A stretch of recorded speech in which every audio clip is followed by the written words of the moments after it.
ఉమ్మడి మెదక్ జిల్లాలో ఈరోజు ప్రధాన వార్తలు ఈ విధంగా ఉన్నాయి. సిద్దిపేట జిల్లా వార్తలు వచ్చేసరికి సిద్దిపేట డిగ్రీ కళాశాల మైదానంలో జిల్లా అథ్లెటిక్స్ అసోసియేషన్ ఆధ్వర్యంలో అండర్-16 విద్యార్థులకు అథ్లెటిక్స్ పోటీలను నిర్వహించారు. ముఖ్యంగా ఈ హన్మకొండలో జరిగే రాష్ట్ర స్థాయి పోటీలకు సందర్భంగా ఈ అథ్లెటిక్స్ పోటీలను జిల్లా స్థాయిలో నిర్వహించారు. ఇందులో ఎంపికైనటువంటి అథ్లెటిక్స్కు సంబంధించిన క్రీడాకారులను హన్మకొండలో జరిగేటువంటి రాష్ట్ర స్థాయి క్రీడాకారులకు ఎంపిక చేయనున్నట్టు జిల్లా అథ్లెటిక్స్ అసోసియేషన్ అధ్యక్షులు గ్యాదరి పరమేశ్వరు అట్లాగే కార్యదర్శి పాల సాయిరాములు తెలిపారు. ఈ సందర్భంగా జరిగినటువంటి ఈ అథ్లెటిక్స్ పోటీల్లో పెద్ద ఎత్తున విద్యార్థులు పాల్గొన్నారు. ఈ కార్యక్రమాన్ని గ్యాదరి పరమేశ్వర్ అట్లాగే పాల సాయిరాములు కలిసి జెండా ఊపి ప్రారంభించడం జరిగింది. విద్యార్థులంతా ఉత్సాహంగా ఈ పరుగు పందెంలో పాల్గొని సెలక్షన్స్ కోసం పోటీ పడ్డారు.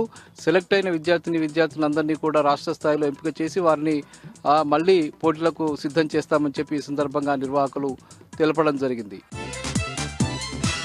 ఇక సిద్దిపేట ప్రెస్ క్లబ్లో ఈరోజు హరే కృష్ణ సత్సంగ్ ఆధ్వర్యంలో మీడియా సమావేశం జరిగింది. ఈ సమావేశంలో సత్సంగ్ సంబంధించిన ప్రతినిధులు పాల్గొన్నారు. ఈ నెల 29న సిద్దిపేటలో జగన్నాథ రథయాత్ర ఉత్సవాన్ని ఘనంగా నిర్వహించనున్నట్టు వాళ్ళు ఈ సందర్భంగా చెప్పారు. గత సంవత్సరం కూడా ఈ ఉత్సవాన్ని ఘనంగా సిద్దిపేటలో నిర్వహించామని, ఈ సందర్భంగా సిద్దిపేటలో జరిగేటువంటి ఈ రథోత్సవంలో సిద్దిపేటకు సంబంధించిన పుర ప్రముఖులు నాయకులు పెద్ద ఎత్తున పాల్గొనాలని చెప్పారు. ఈ కార్యక్రమానికి మాజీ మంత్రి హరీష్ రావు కూడా ముఖ్య అతిథిగా హాజరై రథోత్సవంలో పాల్గొంటారని చెప్పి ఈ సందర్భంగా చెప్పారు. ఈ రథోత్సవం 29వ తేదీ మధ్యాహ్నం 3 గంటలకు ఈ కార్యక్రమం వెంకటేశ్వర స్వామి దేవాలయం నుంచి ప్రారంభమై ప్రధాన రహదారుల గుండా సిద్దిపేటలోని మళ్ళీ అంబేద్కర్ చౌరస్తా వరకు, అక్కడి నుంచి ప్రధానంగా మళ్ళీ వెంకటేశ్వర స్వామి దేవాలయం వరకు కొనసాగుతుందని, మొత్తంగా ఉత్సాహవంతంగా జరిగేటువంటి ఈ రథోత్సవంలో పెద్ద ఎత్తున ప్రజలు పాల్గొనాలని, భక్తులు పాల్గొనాలని వాళ్ళు పిలుపునివ్వడం జరిగింది.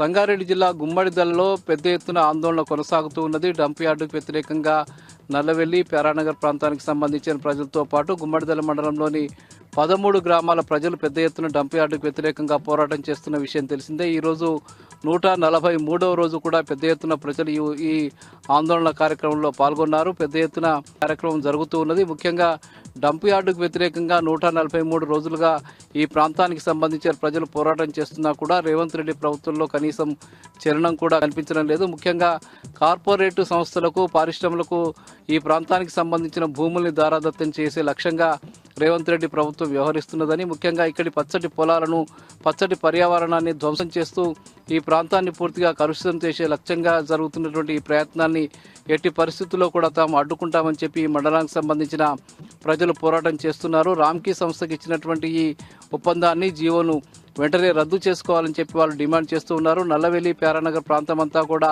పచ్చటి పొలాలతో నిండి ఉన్నటువంటి ప్రాంతమని, ఈ ప్రాంతాన్ని కలుషితం చేయవద్దని చెప్పి వాళ్ళు డిమాండ్ చేస్తున్నారు. రేవంత్ రెడ్డి ప్రభుత్వం ఇప్పటికైనా మొండి వైఖరి విడనాడి ఆ జీవోను రద్దు చేయాలని చెప్పి వాళ్ళు డిమాండ్ చేయడం జరిగింది. ఇక సంగారెడ్డి సమీపంలోని మంజీరా బ్యారేజ్కు ప్రమాదం పొంచి ఉన్నది. ముఖ్యంగా మంజీరా బ్యారేజ్ ఏదైతే ఉందో అది జంట నగరాలైనటువంటి సికింద్రాబాదు, హైదరాబాద్ నగరాలకు ప్రజలందరికీ కూడా తాగునీరు అందించే లక్ష్యంగా ఏర్పడ్డటువంటి ఆ బ్యారేజు కాస్త ఈరోజు పెద్ద ఎత్తున ప్రమాదం పొంచి ఉన్నటువంటి పరిస్థితి ఉంది.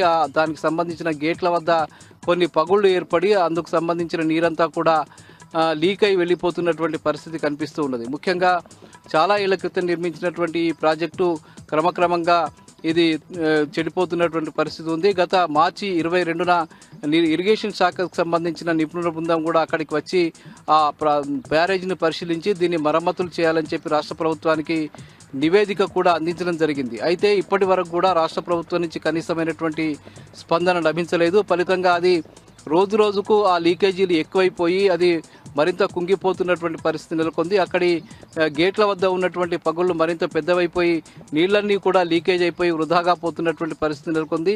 ఈ సందర్భంగా ఇది కనుక ఇట్లాగే కొనసాగితే హైదరాబాద్, సికింద్రాబాద్ జంట నగరాలకు తాగునీటికి పెద్ద ఎత్తున సమస్య ఏర్పడేటువంటి పరిస్థితి నెలకొని ఉందని చెప్పి స్థానిక ప్రజలంతా కూడా ఇబ్బంది పడుతున్నటువంటి పరిస్థితి ఉంది. ముఖ్యంగా ప్రతిరోజు సుమారు 40.565 MDల నీటిని అక్కడి నుంచి తరలించేటువంటి పరిస్థితి ఉంటుంది తాగునీటి కోసం. అయితే ఈ నీటిని తరలించే ప్రక్రియలో పెద్ద ఎత్తున ఇరిగేషన్ శాఖ అధికారులు పనిచేస్తున్నప్పటికీ కూడా ఈ లీకేజీలను మరమ్మతు చేసే విషయంలో మాత్రం నిర్లక్ష్యంగా వ్యవహరిస్తున్నారని చెప్తున్నారు. అయితే ఇరిగేషన్ శాఖ అధికారులు మాత్రం దీనికి సంబంధించిన నిధులు ప్రభుత్వం నుంచి మంజూరు కానప్పుడు తామేమి చేస్తామని చెప్పి చేతులు ఎత్తేస్తున్నటువంటి పరిస్థితి నెలకొంది.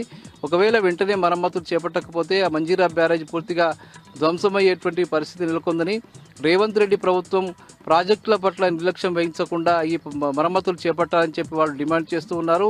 లేని పక్షంలో తాగునీటికి తీవ్రమైనటువంటి సమస్య ఉత్పన్నమయ్యేటువంటి ప్రమాదం పొంచి ఉందని చెప్పక తప్పదు. ఇవి ప్రధానంగా ఈరోజు ఉమ్మడి మెదక్ జిల్లాలో ఉన్న వార్తలు.